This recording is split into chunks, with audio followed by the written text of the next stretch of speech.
The decision to bring a pet into the family is a lot like adopting a child. It's exciting, it's nerve-wracking, and yes, it can be expensive. But once the decision's made, the new addition will hold a place in your heart. Which brings us to the American heartland and the cautionary tale of a family that went looking for a pet online, only to wind up being harmed by the heartless. Yellow, get in the truck. Good girl. 2-year-old Yolo is Danny Shelton's best friend. We know it. We hope so. But it took a mighty loss and then a hard-earned lesson for these two to finally find each other. First, the loss. We had a dog named Lois that had cancer and had to have her put down the day after Christmas. Still mourning Lois's death, Danny made the decision to adopt another Weimaraner. But after a local adoption fell through, he took to the web to broaden his search. So I go online and I look and I said, well, here's one right here. And the guy says he'll ship it to you for whatever. So I contact the guy. He wanted $700 sent through Walmart. Should have been a clue.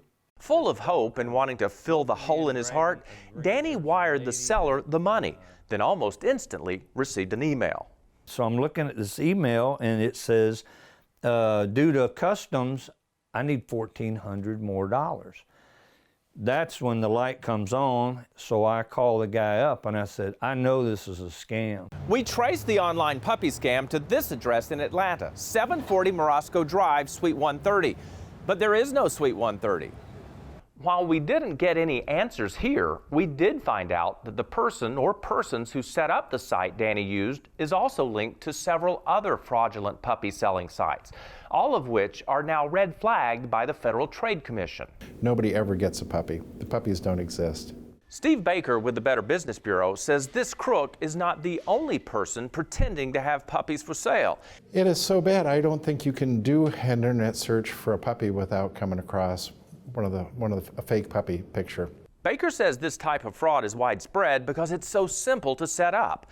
All the thieves need is a domain name, a hosting company, and content for the website, which many steal from real pet adoption sites. Once the web page is active with photos of cute animals, it's easy to prey on the pet seeker's emotions. A puppy is going to be a big part of the family, and people look at these pictures really hard and they get invested and they're convinced this is a real puppy. According to its investigation, the Better Business Bureau says the puppy ploy is primarily run by a criminal ring in the African nation of Cameroon. The arrests that there have been in the United States for these are Cameroonian students who've come here on student visas and just stayed, and they're running around to Western Union and MoneyGram offices picking up the money. Animal advocates say the best way to safeguard yourself against this type of scam is to always see a pet in person before paying any amount of money. You really truly don't know what you're going to get until you physically see that animal in person yourself. That's why we recommend that you go to your local shelter or rescue. That way you can visit with the dog, spend time with the dog. As for Danny, he gave up on searching for a dog for a while. That is, until he found a breeder in a neighboring state. There's the dog. And now that Danny has learned the lesson, all he wants to do is to warn others so they won't get duped like he did. If I can stop, one person from making the same mistake, at least it's better than nothing. That is better than nothing, Danny.